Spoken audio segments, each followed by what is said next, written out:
ఎంత దుఃఖం ఉండింటుంది ఆ తల్లి కడుపులో కొడుకుని కోల్పోయినప్పుడు. చెట్టంత కొడుకు చేతికొచ్చి తన భవిష్యత్తు బంగారంగా ఉంటుందని ఆ తల్లి కలలు కన్నప్పుడు కాలిన నిప్పులాగా బగబగ మండుతున్న నిప్పులాగా శవమై ఇంటికి వస్తే ఆ తల్లి దుఃఖం ఒక్కరోజైనా నీకు అర్థమైందా? ఎందుకంటే నీ జాతిలో కానీ నీ కుటుంబంలో కానీ ఎవరికి గీత కూడా పడలేదు, ఎవ్వడు సావలేదు. మంది చచ్చిపోయినరు కాబట్టి సమిధలు అయినరు కాబట్టి ఆ సమిధలనే నీ మెట్లుగా మార్చుకొని అధికారంలోకి వచ్చినావు. ఇవాళ అదే శంకరమ్మకు మేము ఈరోజు మహిళా కమిషన్ సభ్యురాలను చేసినాం.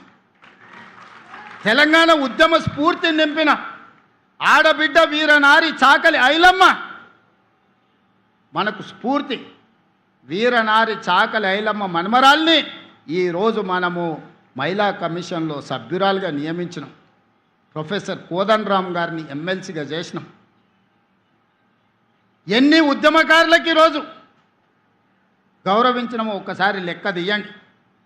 మా భట్టి గారికి విజ్ఞప్తి చేస్తున్నా, తెలంగాణ ఉద్యమంలో ముందు బాగాన నిలబడి రెక్కల్ని ముక్కలు చేసుకొని గొంతుని విప్లవాలకు అంకితం చేసిన కుటుంబాలను 9 మందిని గుర్తించి రాష్ట్ర ప్రభుత్వం అధికారికంగా కవులను, యాదగిరి లాంటోళ్లను, చాలామందిని, గోరె టెంకన్నను, పార్టీని, జెండాను చూడకుండా ఈ గొప్ప కవులను సత్కరించి ₹1 కోటి ప్రతి కుటుంబానికి ఆర్థికంగా వాళ్ళు వయసు మొత్తం ఈ తెలంగాణ జాతికి అంకితం చేసి రెక్కలు ముక్కలు చేసుకున్న వాళ్ళు ఈ వయసులో పిల్లలకు కనీసం చదివించడానికో, పట్టెడు అన్నం పెట్టడానికో, పెళ్లి చేయడానికో ఆర్థిక స్తోమత లేని పరిస్థితుల్లో 9 మంది కవులను తెలంగాణ అవతరణ దినోత్సవం రోజు సన్మానం చేయడం కాదు, తలా ₹1 కోటి ఆర్థిక మద్దతు మన రాష్ట్ర ప్రభుత్వం ఇచ్చింది. ఇది నా సొమ్ము కాదు, ఇది ప్రజల సొమ్ము. ప్రజల కోసం పనిచేసిన వాళ్ళకు చెందాలి అని ఆ కవులను, గాయకులని ప్రభుత్వం సన్మానించింది, గౌరవించింది, ఆర్థికంగా సహాయాన్ని అందించింది. ప్రజా జీవితంలో ఉన్న వాళ్ళకు చాలామందికి ఈరోజు మనం ప్రజాప్రతినిధులుగా అవకాశం ఇచ్చిన గిన్నే మా దయాకర్ ఉన్నట్టున్నాడు, ఉద్యమంలో ఉన్నాయన, తెలంగాణ ఉద్యమంలో పనిచేసిన ఆయన ఈరోజు ఎమ్మెల్సీ వేదిక మీద ఉన్నాడు. దయాకర్ ఉన్నట్టున్నాడు, దయాకర్ని ఎమ్మెల్సీ చేసినాం. ఆనాడు తెలంగాణ ఉద్యమంలో పనిచేసినాడు. ఇట్లా నేను చెప్పుకుంటూ వెళ్తే 100 మందికి అవకాశాలు కల్పించింది ఈ ప్రభుత్వం. అందుకోసం మేము దిగిపోవాలనా? ఎందుకోసం దిగిపోవాలి? పోవాలి అని అంటున్నాడు. ఎందుకోసం పోవాలి? నువ్వు దోసుకోవడానికి పోవాలనా? నీ దొంగతనాల కోసం మేము దిగిపోవాలనా? నీ కుటుంబ దురాశ కోసం మేము దిగిపోవాలనా? ఆడపిల్లలకు ఉచితంగా బస్సు ప్రయాణం ఇచ్చినందుకు మేము దిగిపోవాలనా? ప్రతి ఇంట్లో రేషన్ కార్డు ఇచ్చినందుకు దిగిపోవాలనా? ప్రతి పేదవాడికి 3,28,00,000 మందికి సన్న బియ్యం 6 కిలోల లెక్కన ఈరోజు బుక్కడి బువ్వ పెడుతున్నందుకు మేము దిగిపోవాలనా?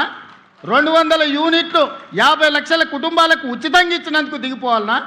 7 లక్షల మందికి ఇందిరమ్మ ఇండ్లు ఇచ్చినందుకు మేము దిగిపోవాలనా? 500 రూపాయలకే సిలిండర్ ఇచ్చినందుకు మేము దిగిపోవాలనా? 70,000 ప్రభుత్వ ఉద్యోగ ఖాళీలను భర్తీ చేసినందుకు మేము దిగిపోవాలనా?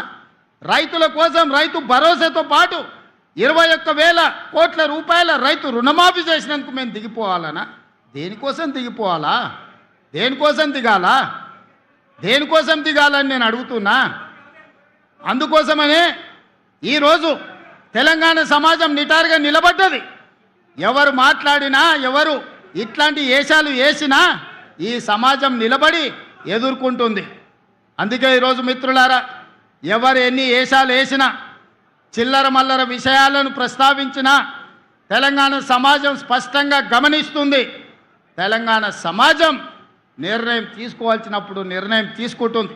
ఈరోజు కూడా నేను చెప్తున్నా, ఈ వేదిక నుండి రాసుకోండి, మీరు మీ కుటుంబ సభ్యులు రికార్డు